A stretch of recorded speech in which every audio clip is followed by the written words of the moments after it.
I'm so grateful that you've taken time to come tonight to have another conversation on leadership and administration in childcare. Let me see if I can advance this. Okay. I just wanted to acknowledge that I'm a settler on these lands now known as British Columbia that were stolen from their owners. I offer respect to the elders and to the land itself, and am committed to actively work towards reconciliation that is just. As someone who works alongside children, I want to offer them the truth of our history so that they may seek justice as they become full citizens of this land that we know as Canada. Just a quick reminder, if you weren't at our last session, we have some gathering intentions just to help us be together in a really genuine and authentic way. So come as you are, be yourself, and use your voice. Listen to what is being shared and what is missing. Notice where you find yourself pausing and want to know more, to be curious, to challenge an idea but not a person, to be willing to unlearn and relearn current thinking, even if you experience some discomfort, and come prepared, having done the work, to do the work to grow. So I'm trying to set in this very short time we have a place where you can ask your questions, feel like you are participating alongside me. I want to just quickly go over last session. If you weren't here, it is up on the website, which Michelle put into the chat. So the recordings of each session will be there. I had also offered chapter 4 of the book From Teaching to Thinking, which is also posted as a really good follow-up to the conversations that we started. I recommended to you Brene Brown and Adam Grant's podcast on Strong Ground, which is Brene's new book. And then I offered the vision and values exercise for people to do with their teams. So I hope that this model of offering resources and having them posted so that you can look at them makes this accessible to you. At the end of the last slide is my email. Several of you emailed me last time, which was awesome. And so I'm also you're very welcome to, I'm offering resources that are related, but I have a huge amount of resources. So if there may be something else that you might find helpful, if you have a specific question, please don't hesitate to reach out. So we didn't get to talk much last time about standards of practice. We talked about vision and values and then systems and things that needed to go into practice as a result. And so I wanted to start with this quote, which is from Teaching to Thinking, that systems and practices should be built on the foundation of vision and values and must embody and amplify our vision and values, how we will express ourselves. So this is just a reminder of the conversation from last time, that what happens on the day-to-day and how the organization is structured must build up the vision and values and must live within them as well. Because we want to avoid a disconnect between how you work on the day-to-day from the vision and values you hold as ideal, because integration of all three is critical for the organization's integrity, right? We can't be acting in a way that is not aligned with vision and values if we want to stay in integrity. Many organizations have vision and values and practices that don't embody them at all. And often that leads educators to feeling very unsure. They don't really know where those barriers or boundaries are. And so one of the things that we find very helpful is having these very strongly understood values and how they happen in practice. So our educators feel safe in making decisions on their own, not constantly having to say, oh, I got to ask my manager, or I've got to talk to my boss, whoever. They know that the decision they're making is well within the parameters of our vision and values. Does that make sense? Yeah. Okay. So a quick word, and it is quick. This is such a quick hour. And so a quick word on what we call SOP, standards of practice. So these are a set of guidelines that outline the expectations we have as an organization about any particular topic, and they align with our vision and values. So they ensure consistency and quality of our work. And for us, this is a particular issue because we're across multiple sites. So what we want for our educators and families, children and families, is that their experience is not identical at every location, but that there is a standard to which we can all be held. And so across the whole organization. So children and educators aren't getting a very different experience at one center versus another. So far, we have written standards of practice for ourselves on art practices, group time, outdoor play, and celebrations. And the next three will be on meal times, nap time, and toilet learning. So we're going to do three together because they fit very well together at our next professional development. Every educator has a voice in the whole standard of practice. I didn't write any of these standards of practice. As the leader, a group of educators, one from every program, we have 13 programs, led by two managers and a program director, work on all the data that is gathered from our professional development day, and then they draft the SOP. And I only enter the picture at the end where we're just sort of finalizing things just to make sure that we're on track. So in that way, we aren't writing documents that educators go, well, how do we do this? This doesn't work in our classroom. These documents are extremely relevant because they are written by educators for educators. I'll be very honest, we just released our celebrations one, which took us 8 months to really write because it's quite controversial. People have very strong feelings about celebrations. And so this document is a guide to the whole organization will celebrate certain things and not other things, unless there was a particular educator or family that suggested that we would do a particular celebration. But we had to really pull back on the notion that we're a secular organization. And so religious holidays became very tricky for us. And we also made the very bold decision, which has crushed our parents, some of our parents, to no longer allow goodie bags in our centers. So I wish I could tell you the number of angry letters I've had in the last 2 weeks, but it very much aligned with our vision, our value around climate change and the amount of sort of plastic dollar store stuff that goes into goodie bags, which just ends up often in the landfill. We had some families who just don't have the economic means to keep up with some of the other families in terms of that. But suffice to say, 10% of our families made their views very well understood about how they felt I was robbing their children of their childhood by not allowing goodie bags. But again, it was a decision very clearly rooted in values, and also the educators were fully behind it because they found themselves more and more being drawn into having to manage that stuff within their classroom. So I do have an article available, which we will post tomorrow, or called "We Had It All or Did We?" It's an article I wrote for, which was published, and it was my realization that I had vision and values, thought that was good, and then I realized that how you interpret a value and how I interpret a value might not be the same, and so standards of practice came out of that. So we use the exact same process every time we do a standard of practice.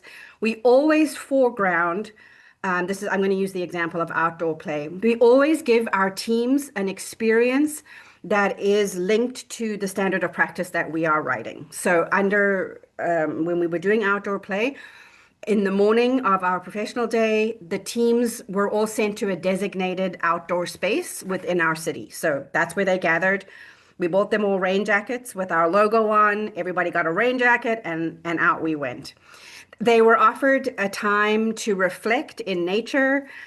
We have this exercise called 1 square foot of earth. We had them really settle into the outdoor space that they were in. Then they walked the land as a team. And in that moment, they had some guiding questions around how would it be to bring children to this space? What would we want to know about it? How would we do that? And then they returned to their centers to debrief, to make a field guide, to that specific location and to begin research on the benefits of outdoor play. And we didn't just make them do that. We offered a full kit of curated articles, podcasts, videos, books, our SRCC values. One of the books we used was The Goodness of Rain by Anne Pello about children's ecological identity. And so they spend the afternoon as researchers. People choose which thing they want to dive into. They share information, they dialogue, they work together. At the end of the day, one person from each team forms a working group and they share their research and together they draft the SOP. This is done on work time during our admin time. They meet via Zoom from all of our centers. Then the SOP goes out to everyone, every educator, our board of directors, everyone for reviews and edits. And often there's quite a lot of review and edit. And then eventually, finally, the standard of practice is adopted and enacted. Does that all make sense? Does anybody have any questions about standards of practice in this 5-second overview of how to do it?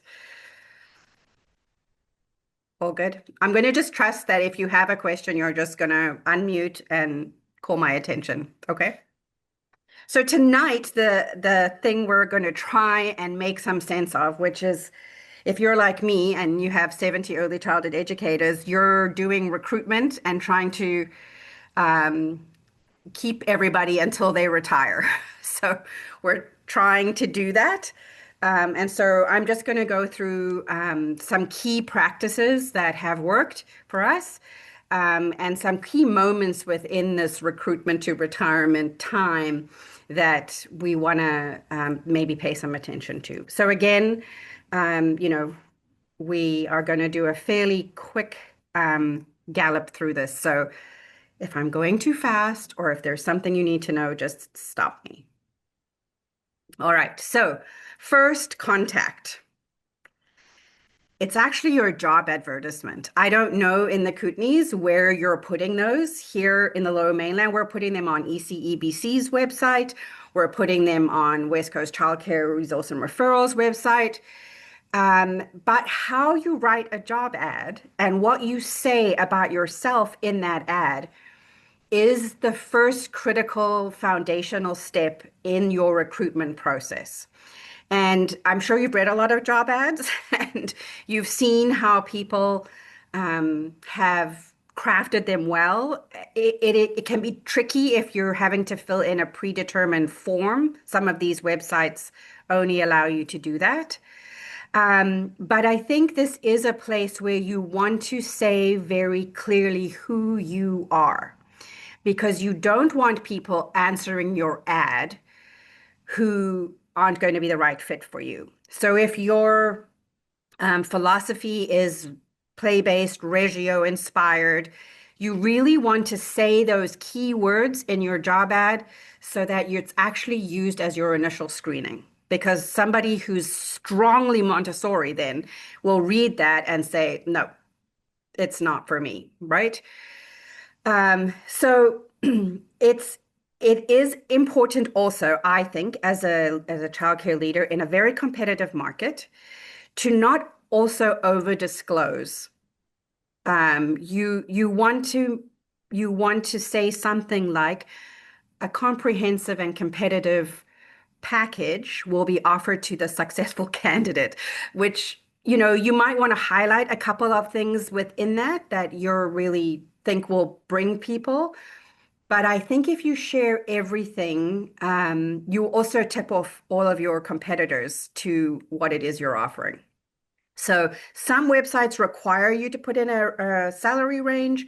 Some people are now asking, is this before wage enhancement or after wage enhancement? You have to make those calls for yourself.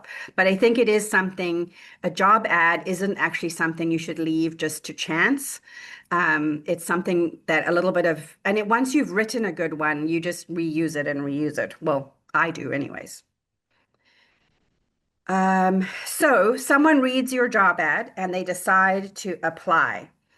And their email to you and your response to them could be the first contact in a long journey together. And I have learned that first impressions really matter. It really matters how you engage with somebody at the very beginning of your journey with them. It tells you a lot about them and it shows them who you are.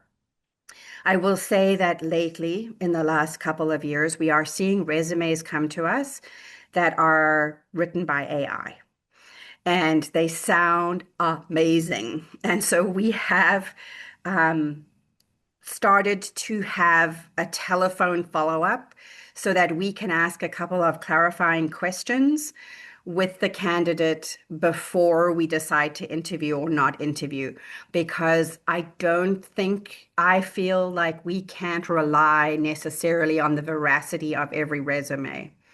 And so that has been something we've added in. But this is an easy place for your values to show up, right? Whether you're going to have a prompt response, given the market, again, here in the Lower Mainland, you can't sit on a good candidate. If you see somebody you want to interview, you have to move fast. And then again, some clear questions, clear instructions, and then setting up the interview. And you will know right away that there's some people you don't want to interview, right? You've all hired people, you look at a resume and you're just like, no. But it's important that we're still polite and responsive to candidates, even if they don't make the shortlist of the interviews, because you actually never know. You could have a shortlist of three and have a no-show. Somebody arrives, they've already been offered another job that they're really interested in, and then you offer it to the third candidate, they turn you down. Now suddenly the people who aren't on your shortlist are the people you will be going to. So I think these are places we really want to pay attention and set up interviews quickly. Does that you're tracking? This is good. Okay. So now we have the interview. And so we need to think about what considerations we should make about interviews in terms of the time and place and process and the people involved. In my case, I always interview the candidate at the center that they will be working at. So we don't bring them to head office or to our boardroom. Like we go to where they will be working, and I always include the manager of that location in the interview. We also have, as I explained last time, these pedagogical leaders, and I also have one of them in each interview. So there's always three of us, which is a lot sometimes, and we have to manage that overwhelm at times with a candidate. So we want to talk about what time of day we're having this, how long the interview will be, how many candidates, staging. Like how are you going to have candidates sitting in a line outside? Are you going to do a group interview?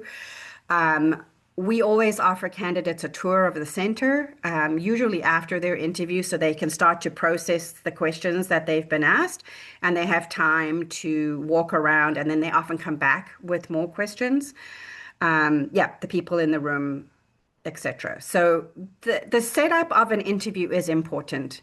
How visible are they to the rest of the center? It can sometimes be a small field. Maybe somebody will recognize them. Maybe someone they used to work with now works with us and they didn't know. There's all kinds of things we want to think about when we bring someone in.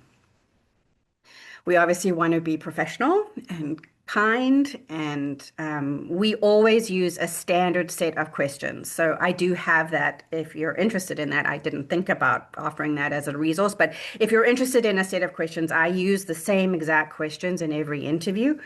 And one of us, of the three of us in the room, always keeps notes so that if you're doing multiple interviews in a row, it can blur very quickly between candidates. And so we keep pretty good notes.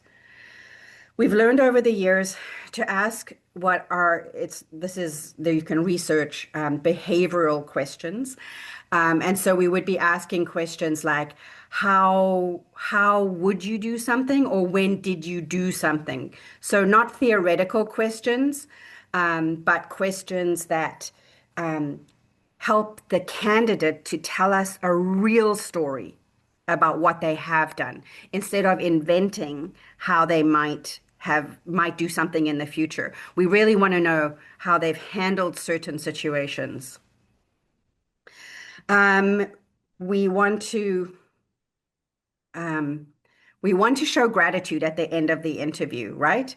They gave you their time. They've sent you all their documents. They came to the interview, and we really want to honor that. So we give a $10 Starbucks card and a thank you card that I write to every candidate that comes. Because again, I'll never know when I'm going to meet this candidate again, right? And I want them, even if they don't get the job, to walk away and say, that's a place I want to work one day. That's something I want. So we always make sure to really thank a candidate for coming out to an interview. We give very realistic and accurate timelines for follow-up, and then we actually have to meet them. So we want to say if we're doing interviews all day today, we're hoping to make a decision by next Wednesday. You will hear from us no later than Thursday. I will say that in this current climate of how competitive things can be, I also now ask, are you entertaining other offers currently? Because if they are entertaining another offer and I really, really want them, I'm going to move faster than, I'm going to have some sense of urgency. I might actually get them an offer within a couple of hours of the interview if I'm really convinced that this is someone I want to have on my team. And then, obviously, once the candidate has left, we really sit down together and discuss the candidate. And I really want to encourage you to really trust your gut feeling, but also to recognize your biases. There's certain things that annoy me or certain answers that can sort of derail me from my assessment of the candidate. There's 1,000 things that judgments we make within 2 seconds of meeting somebody. And knowing what those are and knowing what my biases are and the others people in the room is important. But I think also trusting, especially if you're a seasoned administrator and you've been in childcare a long time, you start to know when you're talking to a candidate that you want.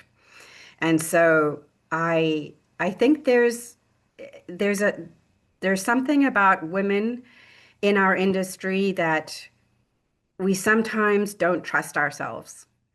And this is my little pep talk to you is trust your gut.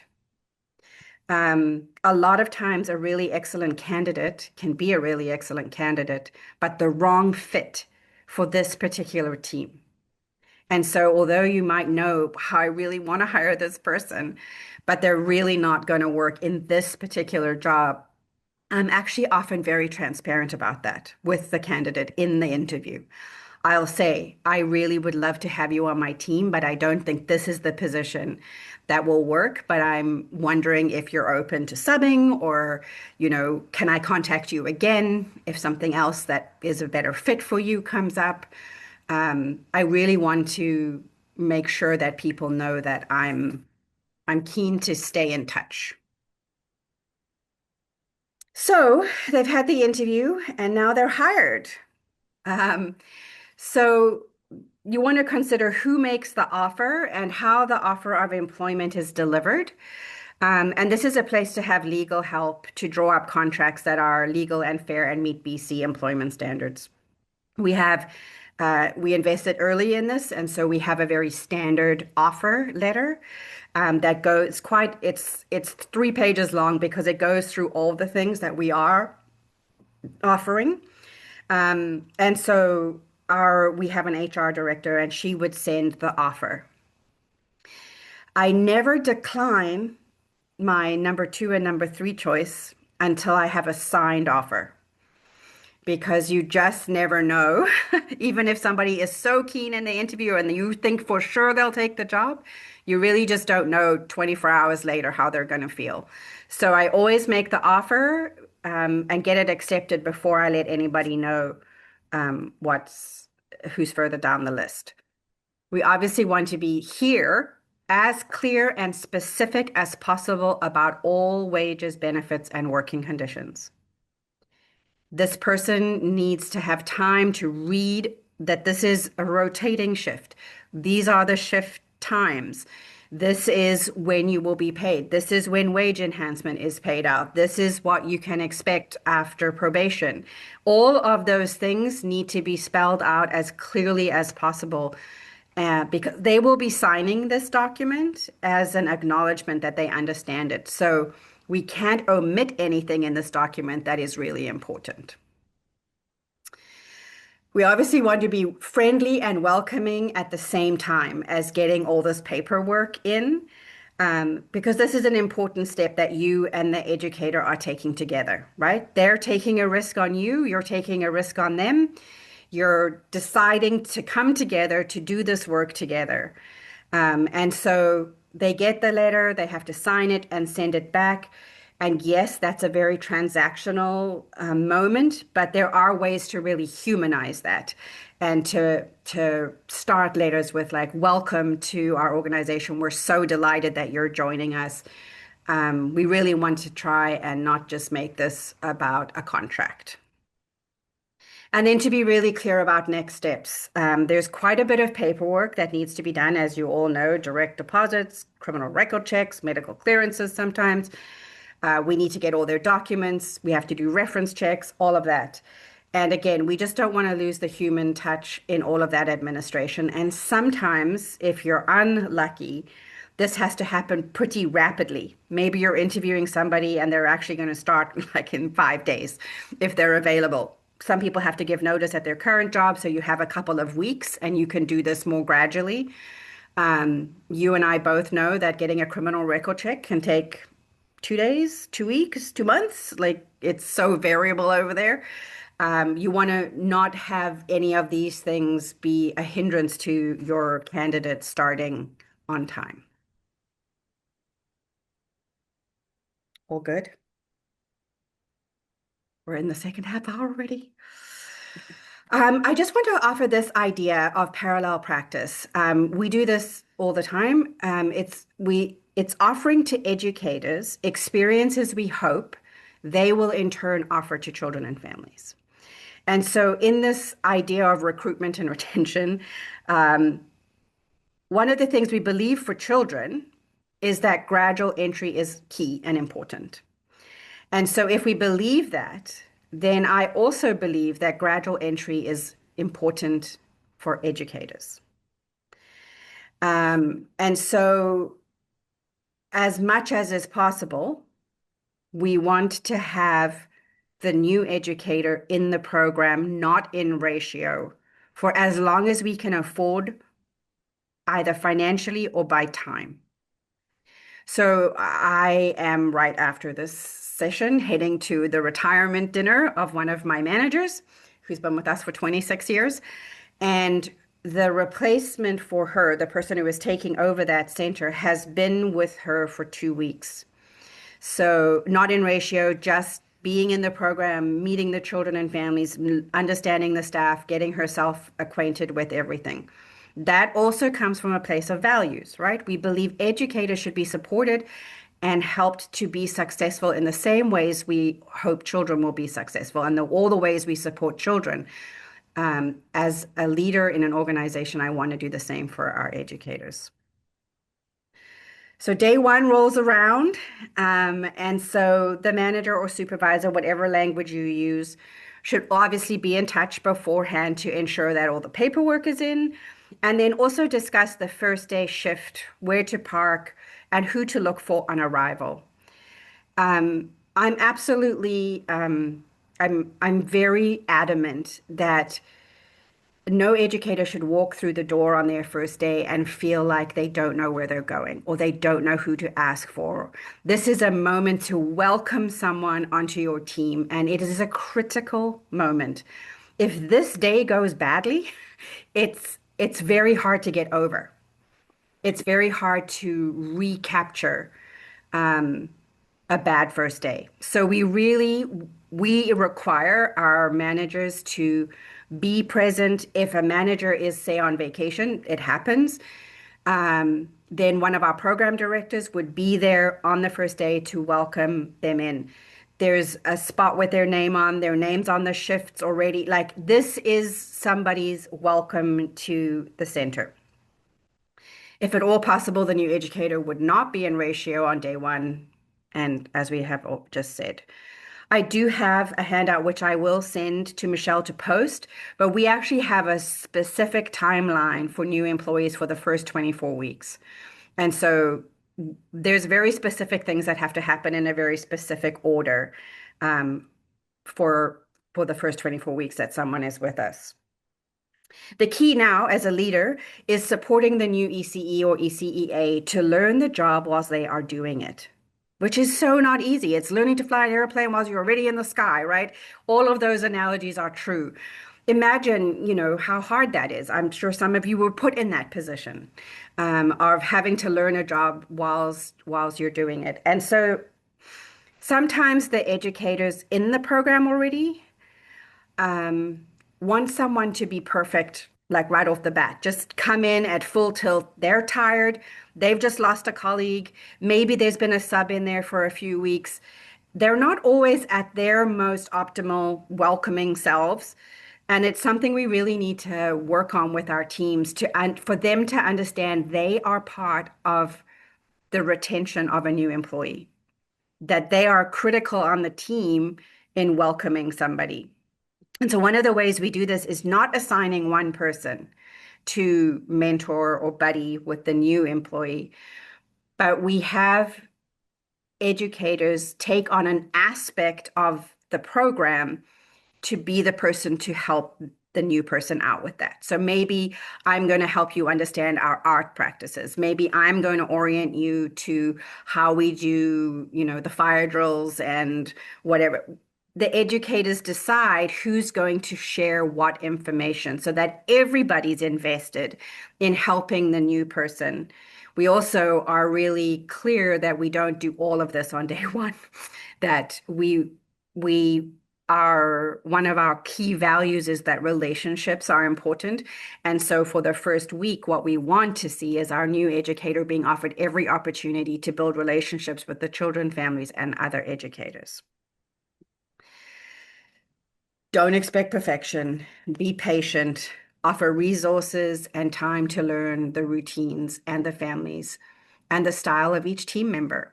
There's a lot of learning that happens in this first couple days, and it's super, super important. And we've tried lots of different ways of doing this, and there's lots of good ways out there to do it. But we found that making it a whole team responsibility to do the welcoming was more successful than having the person buddy up. Our teams are small in childcare, right? There's 3 or 4 people, sometimes 1 or 2 people.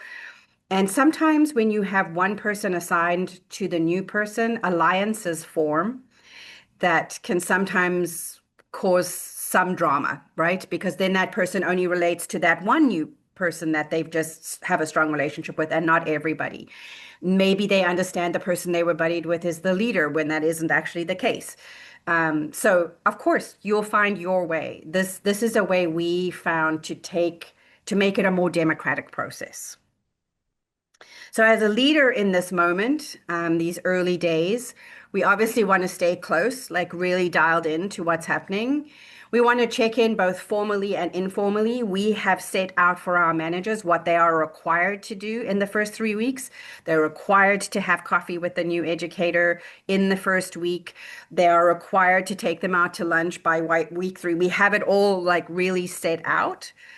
We don't want to overwhelm them with all of the information that they need to know. And then we don't want to disclose information about team members. We don't want to discuss problems that have been resolved. And we don't want to gossip as a way to establish a relationship. So we don't want to say, wow, boy, are we happy to see you. You won't believe what was going on here before or whoever left. Sometimes in our desire to like build rapport with somebody, we can use that tactic, but it isn't helpful. And we also don't want to see a new hire coming to leadership too often of their own accord, right? We really want them to establish relationships with their coworkers.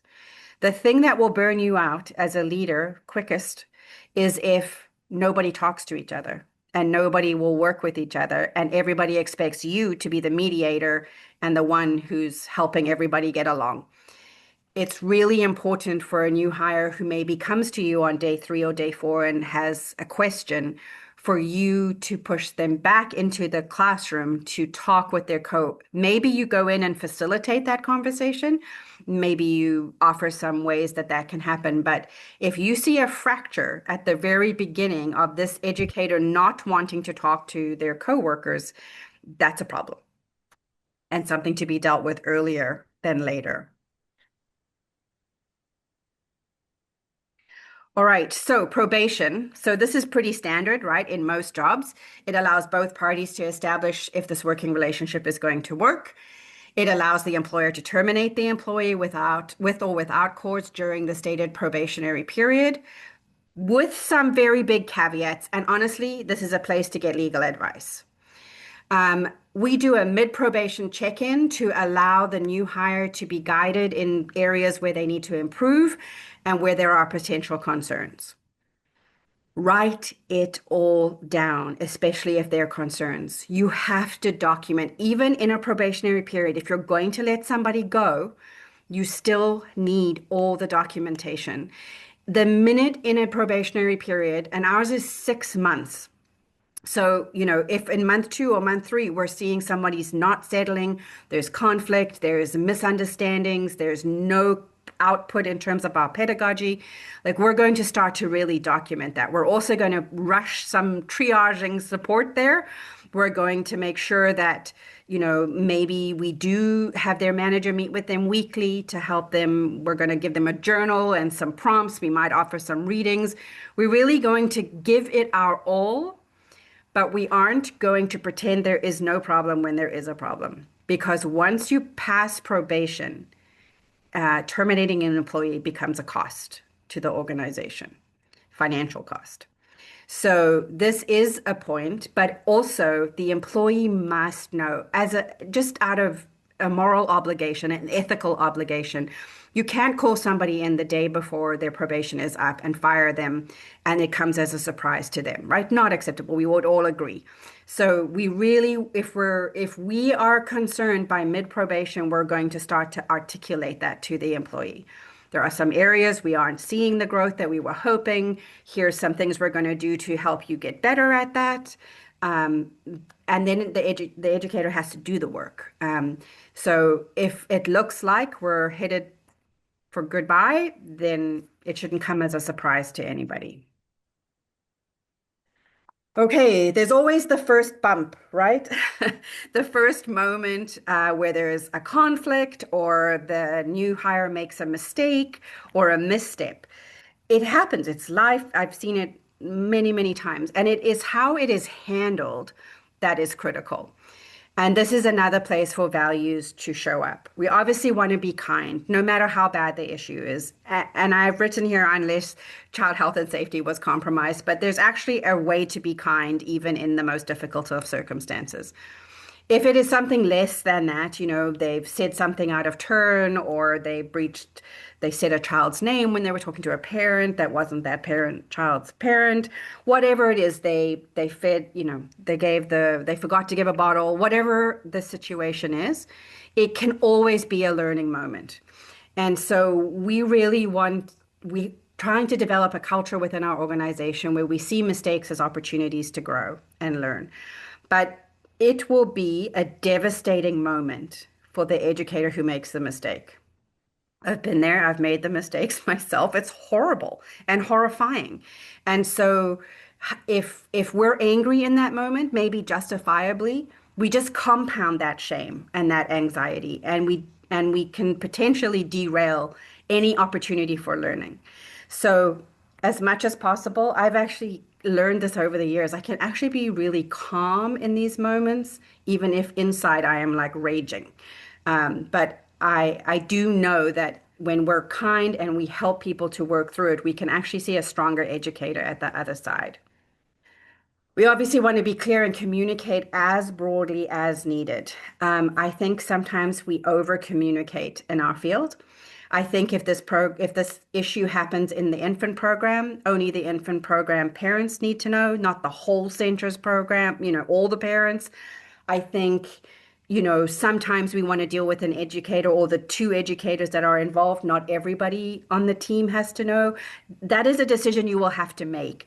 But we also have to preserve the confidentiality of everybody involved. If it involves parents, you do need to have your staff's back, which can be very difficult, especially if you disagree or are upset yourself about what the educator has done. And then state to the parents what you have done to ensure that the issue doesn't reoccur. But don't overpromise. I have parents saying, Nikki, you need to guarantee that this will never happen again. And I always say, I am so sorry, but I cannot guarantee that. We're human beings working all day long alongside children, and mistakes happen. Life happens when we are all together. And I'm sorry the door slammed on your daughter's finger, and I'm sure that was very painful. And we've reviewed the door hardware and we've reviewed everything with staff, but can I guarantee that that won't happen again? I cannot. I cannot.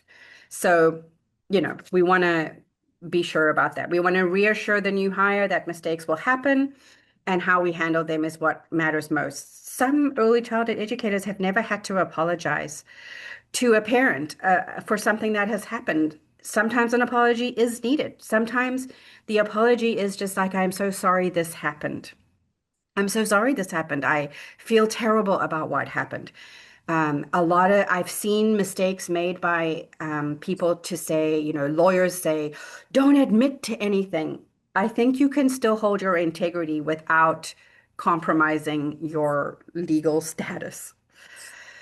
So this is a quote, I told everyone last time I'm a big quote junkie, but this one is so true. I emphasize this no matter how good or successful you are, or how clever or crafty your business and its future are in the hands of the people you hire. I consider my office with great policies, standards of practice, vision, and values, but the people on the floor doing the work, interacting with children and families every day is where our organization will fail or thrive. So, retention and rewards. So, retention is the ability to keep staff and is a key determinant of high quality childcare. It's the opposite of high turnover. So, the question to be answered is why do people stay, or conversely, why do people leave? So, here are the top reasons that early childhood educators leave. Number one, philosophy not aligned, right? They realize they can't do the work the way you do the work. Low wages. I wish I had an answer. I don't. Lack of benefits, flexibility of work schedule, especially for young women with young families, a lack of support. They're just thrown into it and they don't know what to do. The fit with the team might actually not be an issue. The educator herself might be a very accomplished educator, but the fit with that particular team doesn't work. And the external factors, things like commute, family needs, things happening. So this begs the question then, what can an administrator or a leader do about any of these things? So here are some suggestions from me. Clarity. Clarity. Use the interview to be very explicit about philosophy, curriculum, expectation, wages, and benefits. The clearer you are, the less ability there is for there to be confusion later. As an administrator, do your best to advocate for higher wages, whatever you can do within your budget. It is your highest cost for your most important asset. This is not a place to save money. If you can afford to, I would suggest you really look at a wage grid so that salaries, even if low, are absolutely fair and very predictable. So our wage grid is 6 years. It goes up 2% every year for 6 years. It sucks. Somebody is just leaving our organization who's been with us for 26 years. I myself have been here for 26 years. If you top out at 6 years, that sucks. But then what we try and do is lift the whole grid anytime that we can. So then everybody moves up.